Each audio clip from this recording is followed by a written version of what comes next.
can't just take it upon yourself to step out of character. Nobody yelled cut. Joel's right. The duel is stupid. Look, can we just stick to the matter at hand? The 1990s were a golden age for television. Networks were still willing to take creative risks, and audiences were just starting to demand something more. Smarter writing, deeper characters, real emotion. But as much as the decade gave us hits like Friends, The Fresh Prince of Bel-Air, and The X-Files, it also gave us heartbreak. Shows that were too good, too original, or too different to survive. They came and went quietly, but years later, they've become the stuff of legend. These are the 8 brilliant 90s TV shows that ended way too soon. Starting us off at number 8, Freaks and Geeks. If there's one show that perfectly captures the awkward, hilarious tragedy of being a teenager, it's Freaks and Geeks. Set in 1980 and centered around Lindsay Weir, an honor student turned reluctant rebel, and her younger brother Sam, the show portrayed high school with brutal honesty. There were no laugh tracks, no exaggerated stereotypes, just the raw, uncomfortable truth of adolescence. Every character felt real. You had James Franco as the too cool for school bad boy, Jason Segel as the hopeless romantic, Seth Rogen as the sarcastic friend, and Linda Cardellini as the thoughtful dreamer stuck in between worlds. It was funny and heartfelt, but also painfully authentic. And that's exactly why NBC didn't know what to do with it. It didn't fit the mold. It wasn't flashy or fast-paced. It was just real. Oh, Kim wants me to wait for her. She's on the phone with her mom. I said I don't know. Are you deaf? No, I'll try, okay? I'll try. They shuffled it around the schedule, barely promoted it, and pulled the plug after only 18 episodes. But over time, Freaks and Geeks became something bigger than a canceled show. It became a benchmark. Critics hailed it as one of the greatest coming-of-age series ever made. It launched entire Hollywood careers, and most of all, it proved that television could tell the truth about being young, even if nobody was ready to hear it yet. Next at number 7, My So-Called Life. If Freaks and Geeks was the brain of 90s teen angst, My So-Called Life was its heart. It starred a 15-year-old Claire Danes as Angela Chase, a girl caught between childhood and adulthood, trying to understand who she was and why everything suddenly felt so complicated. What made My So-Called Life stand out was its emotional honesty. It didn't exaggerate, it didn't moralize, it let teenage confusion breathe. Angela's awkward conversations with her parents, her crush on Jordan Catalano, Jared Leto, her friendship with the rebellious Rayanne, all of it felt heartbreakingly real. Angela, he's gone. You can talk like a normal person. Oh, God. We've got to progress to the next phase of this. I mean, think of Ricky and me. How much more can we take?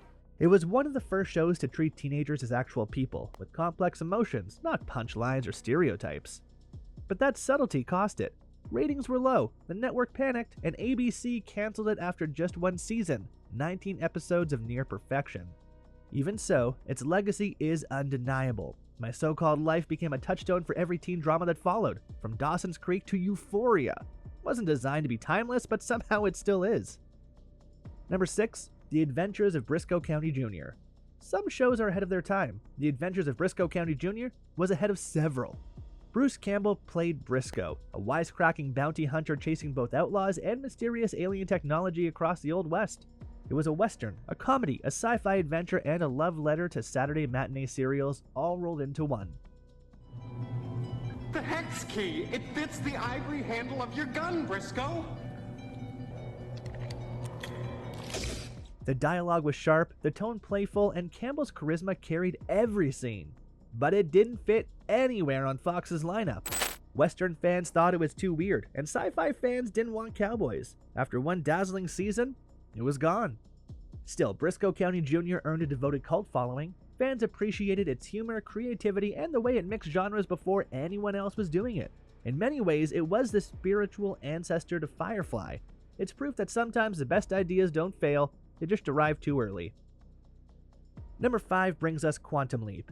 Technically a late 80s debut, but truly a 90s icon, Quantum Leap was one of the most inventive shows of its era.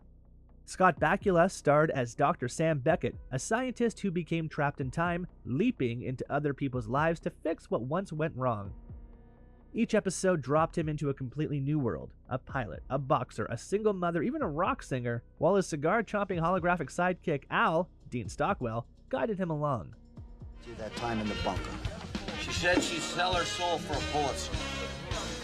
Not just her soul. It wasn't just clever science fiction, it was a show about empathy. Through Sam, we saw history from every angle. racial injustice, gender inequality, moral dilemmas. He couldn't go home until he'd helped someone else. When NBC canceled it after 5 seasons, fans were crushed. The finale ended with a haunting title card. Dr. Sam Beckett never returned home. It was abrupt, sad, and weirdly poetic. Even today, Quantum Leap stands as a reminder that a great TV show doesn't need a happy ending to leave one. At this point, it's hard not to notice a pattern. Every one of these shows had something special: truth, humor, soul, and everyone was punished for being different. The 90s were brutal that way. If you didn't fit a demographic, you didn't last. There was no Netflix algorithm to find your people, no social media buzz to save you. You either made it in real time or you vanished. And yet these so-called failures didn't really die. They became foundations for the next generation of television. Without Freaks and Geeks, there's no Superbad. Without Quantum Leap, there's no Doctor Who revival. Without My So-Called Life, no Euphoria. These shows didn't fail, they just weren't understood yet. Smack in the middle of our list at number 4, Now and Again. At the end of the decade came one of the smartest, strangest shows almost nobody saw. Now and Again began with a man named Michael Wiseman, played by John Goodman, dying in a freak subway accident. His brain is salvaged and placed into a perfect genetically enhanced body, Eric Close. Suddenly he's faster, stronger, smarter, but forbidden to see his wife and daughter ever again. It was part sci-fi thriller, part family tragedy. Every mission he completed brought him further from the life he missed, and closer to the realization that perfection meant nothing without love. Take a look at this. I've never done one of these before. Never been able to. Mr. Wiseman. Uh-oh. Dennis Haysbert played the cold government handler who owned him, turning the story into battle between humanity and control. Critics adored it, but CBS scheduled it to die. Friday nights, minimal promotion, 1 season, then gone. It ended on a massive cliffhanger fans still discuss to this day. Rewatch it now and you'll see how far ahead it really was. Now and Again was about the price of progress, the loneliness of technology, and the desperate human need for connection, all themes we're still exploring 25 years later. Next at number 3, Northern Exposure. Not all brilliance burns bright and short. Some fades quietly, like the long Alaskan nights in Northern Exposure. The show followed Dr. Joel Fleischman, a neurotic New Yorker forced to practice medicine in the small, eccentric town of Sicily, Alaska. What began as a fish-out-of-water comedy became something deeper, a philosophical meditation wrapped in moose sightings and coffee shop conversations. The residents of Sicily weren't punchlines. They were poets, philosophers, and misfits, all searching for meaning in the middle of nowhere. I mean, it's not like I'm already married with 3 kids. You know, it's not like my looks are unimportant. Episodes touched on everything from love and art to quantum physics. It was smart, funny, and profoundly kind. But success took its toll. Cast departures, creative disputes, and falling ratings ended its 6-season run before it could wrap up properly. Still, Northern Exposure remains one of the most humane shows ever made.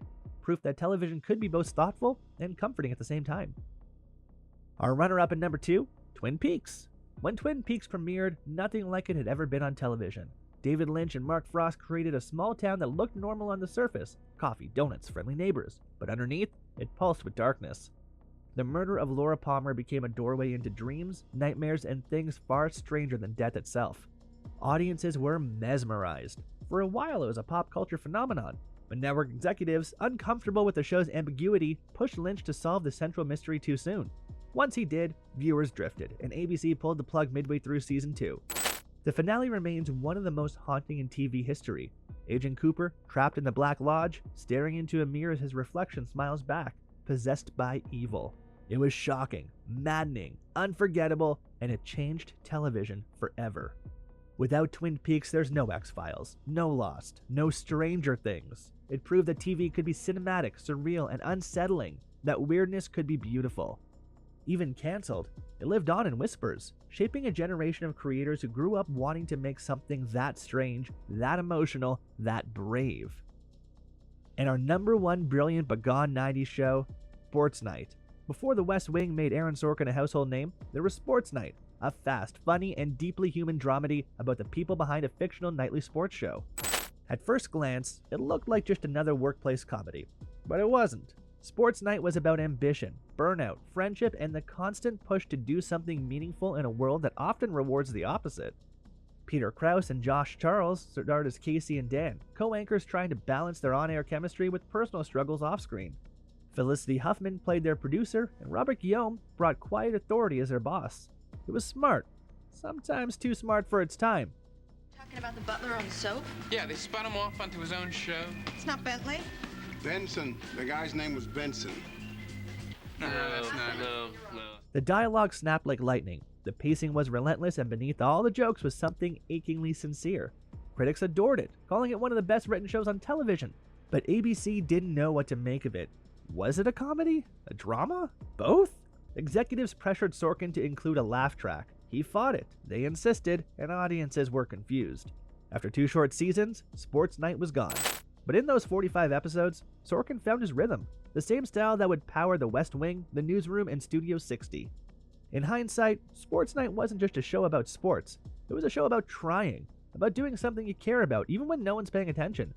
And maybe that's the perfect way to end this list, because that's what all these shows did. They tried, they dared, they mattered. They just didn't last long enough for the world to catch up.